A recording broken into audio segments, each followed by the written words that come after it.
Bismillahirrahmanirrahim. Assalamualaikum warahmatullahi wabarakatuh.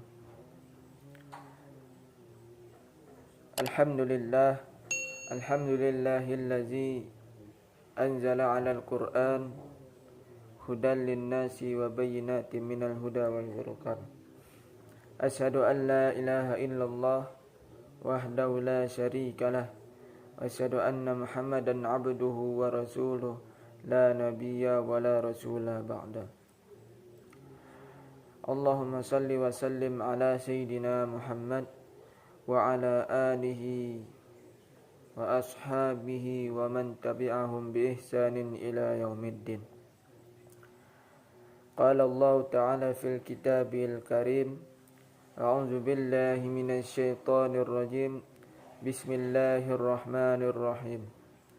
Ya ayyuhallazina amanu kutiba alaikumusiyam kama kutiba alal ladzina min qablikum la'allakum tattaqun. Shadaqallahul azim. Ikhwati fillah yang dirahmati Allah Subhanahu wa taala. Marilah sama-sama kita panjatkan puji syukur kita pada Allah Subhanahu wa taala yang insya-Allah kita masih diberikan kesehatan dan kesempatan sehingga kita dapat bertemu lagi di bulan yang penuh dengan kecintaan ini, yaitu bulan suci Ramadan. Maka hendaknya kita selaku hamba Allah Subhanahu wa taala untuk selalu bersyukur kepada Allah yang telah memberikan kita begitu nikmat, terutama nikmat kesehatan, sehingga kita dapat lagi berjumpa dengan bulan yang kita cintai ini. Maka dari itu, mari sama-sama kita tingkatkan ketakwaan kita kepada Allah SWT, terkhusus di pada bulan Ramadan ini. Karena Rasulullah SAW juga menyampaikan, man shoma ramadana imanan wa ihtisaban ghufira lahu ma taqaddama min dzambi. Barang siapa yang berpuasa di bulan Ramadan dengan penuh keimanan dan penuh pengharapan, maka diampunkan dosa-dosanya yang telah lalu.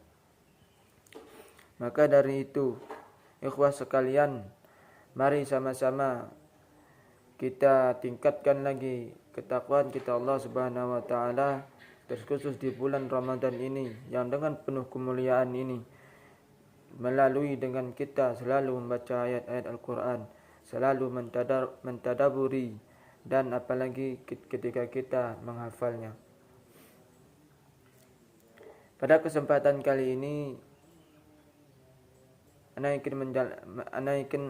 ingin menjelaskan sedikit tentang orang-orang yang merugi di bulan Ramadan. Orang-orang yang merugi di bulan Ramadan yang pertama yaitu orang yang berpuasa hanya mendapatkan lapar dan haus. Orang yang berpuasa hanya mendapatkan lapar dan haus adalah orang yang berpuasa ataupun pahala puasanya telah hilang. Ini disebabkan oleh apa? Ini disebabkan selama dia berpuasa dia melakukan kesalahan-kesalahan kecil ataupun kesalahan-kesalahan sehingga membuat pahala puasanya telah hilang ataupun sampai membatalkan puasanya. Misalnya seperti berbohong, berdusta, ataupun melihat aurat lawan jenis, ataupun gosip, ngomongin orang di belakang.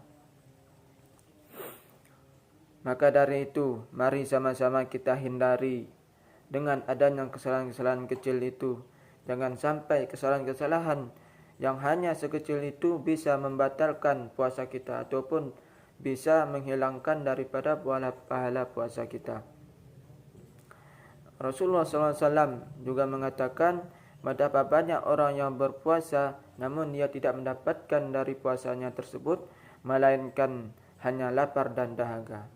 Hadis riwayat At-Tabrani. Kemudian yang kedua yaitu orang yang sholat tarawihnya tidak sampai dengan selesai. Orang yang sholat tarawihnya tidak selesai. Rasulullah SAW juga mengatakan,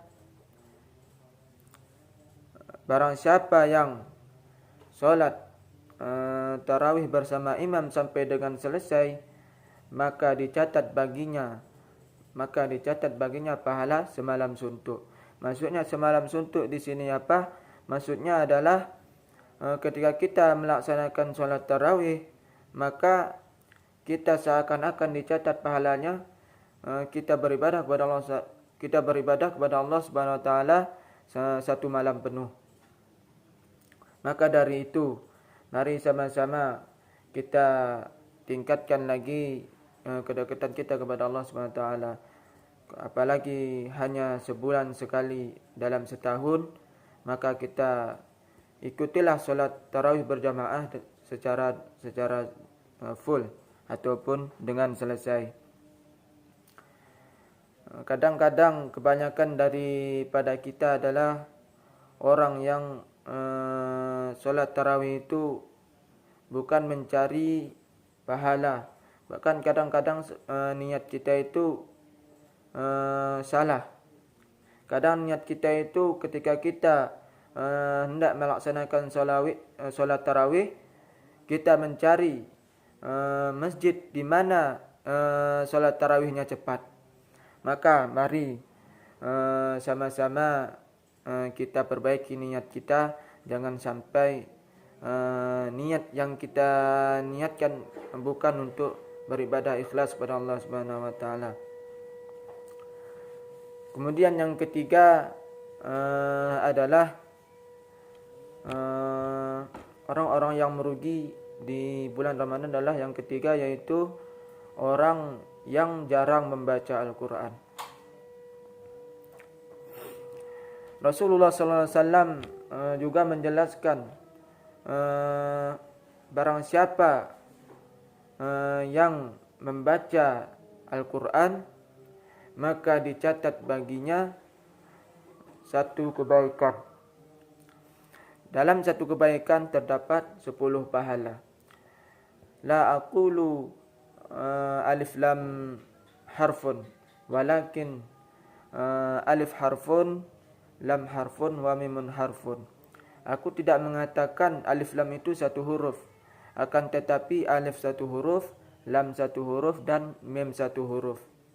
Maka dari itu betapa banyak pahala yang kita dapatkan ketika kita membaca Al-Quran, terutama pada bulan Ramadan ini. Bayangkan saja ketika kita membaca satu huruf, kita mendapatkan 10 pahala. Apalagi ketika kita membaca lebih daripada itu, apalagi kita mengkhatamkannya, maka insya Allah pahala tersebut sangat besar kita dapatkan. Al-Quran itu penuh dengan kemuliaan. Buktinya saja, sekarang kita lihat tempat diturunkan Al-Quran adalah di Mekah. Maka Mekah adalah tempat yang mulia daripada tempat-tempat yang lainnya. Kemudian malaikat yang menurunkan Al-Quran, malaikat yang membawa Al-Quran, maka itu adalah malaikat Jibril. Maka malaikat Jibril juga adalah malaikat yang paling mulia daripada malaikat-malaikat lainnya. Kemudian Nabi yang menerima Al-Quran adalah Nabi kita Muhammad sallallahu alaihi wasallam. Maka Nabi Muhammad sallallahu alaihi wasallam juga adalah nabi yang paling mulia daripada nabi-nabi yang lainnya. Kemudian malam diturunkannya Al-Quran adalah malam Lailatul Qadar. Maka malam Lailatul Qadar adalah malam yang paling mulia daripada malam-malam yang lainnya. Apalagi kita sebagai hamba Allah Subhanahu wa taala, ketika kita membaca Al-Quran, mentadaburi Al-Quran, apalagi menghafalnya, maka kita juga adalah hamba yang paling mulia daripada hamba yang paling mulia di sisi Allah, ataupun hamba atau manusia yang paling mulia daripada manusia-manusia yang lainnya. Oleh kerana itu, mumpung bulan Ramadan belum selesai, mari sama-sama kita tingkatkan ketakwaan kita kepada Allah Subhanahu wa taala dengan cara selalu membaca kitab-kitab Allah Subhanahu wa taala, terutama ketika kita mengkhatamkan Al-Quran. Setidaknya ketika di bulan Ramadan ini, setidaknya kita khatam 1 kali, minimal 1 kali. Kemudian yang keempat, yang terakhir adalah orang yang tidak menjaga solatnya. Rasulullah SAW juga mengatakan, sesungguhnya amalan yang paling pertama dihisab oleh Allah Subhanahu wa taala di akhirat kelak adalah solatnya. Maka apabila solatnya baik, maka beruntunglah dia. Dan apabila solatnya rusak, maka kerugian menimpanya. Maka dari itu, daripada ketika kita menjaga solat, maka insyaAllah kita akan selamat ketika kita hendak dipertanggungjawabkan di akhirat kelak insyaAllah. Terutama ketika di bulan Ramadan ini, solat adalah yang paling utama. Ketika kita berpuasa namun solat kita tidak jaga, maka puasa kita adalah sia-sia. Maksudnya daripada menjaga solat adalah melalaikan solat. Jangan sampai kita melalaikan solat apalagi meninggalkannya. Karena kenapa? Melalaikan solat itu lebih berbahaya daripada meninggalkan solat. Bahkan siksanya adalah siksa daripada melalaikan solat itu adalah lebih pedis daripada meninggalkannya. Maka dari itu, mari sama-sama kita jaga diri kita daripada hal tersebut. Jangan sampai sesuatu yang hal kecil yang bisa menimbulkan ataupun suatu hal kecil yang bisa membuat kita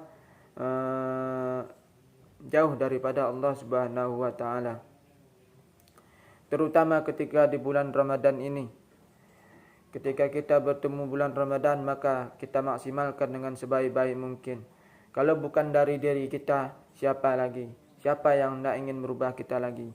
Bahkan Allah sendiri juga mengatakan, Inna Allah la yughayyiru ma biqaumin hatta yughayyiru ma bi anfusihim. Sesungguhnya Allah tidak akan merubah suatu kaum kecuali dia sendiri yang merubahnya. Maka dari itu, mari sama-sama sekali lagi kita tingkatkan lagi ketakwaan kita kepada Allah Subhanahu wa taala. Apalagi ketika di bulan Ramadan ini, yang dengan penuh pengampunan ini, dengan penuh keberkahan ini, maka mari sama-sama kita meminta ampun kepada Allah Subhanahu wa taala atas kesalahan-kesalahan yang kita lakukan. Dalam berpuasa dalam bulan Ramadan itu ada 30 hari. Dalam 10 hari pertama itu adalah penuh dengan rezeki. Jadi ketika kita hendak mencari rezeki, maka carilah ketika di 10 pertama bulan Ramadan, maka insyaAllah rezeki kita akan berlimpah. Kemudian 10 hari kedua penuh dengan rahmat Allah Subhanahu wa taala. Maka ketika kita hendak melaksanakan ibadah, maka jangan sampai kita terburu-buru. Berdoa sebanyak-banyaknya, minta apa yang kita inginkan, maka insyaAllah Allah akan mengabulkan. Kemudian 10 hari terakhir adalah 10 hari dengan penuh pengampunan. Maka dari itu mintalah ampun kepada Allah Subhanahu wa taala, mintalah maaf kepada Allah Subhanahu wa taala ketika di 10 hari terakhir. Karena waktu itulah insya-Allah Allah akan cepat mengabulkan doa-doa kita. Mungkin hanya ini yang mungkin dapat Ana sampaikan, mudah-mudahan bisa bermanfaat bagi kita semua, terkhusus Ana sendiri. Ihdinas siratal mustaqim, billahi taufiq wal hidayah. Assalamualaikum warahmatullahi wabarakatuh.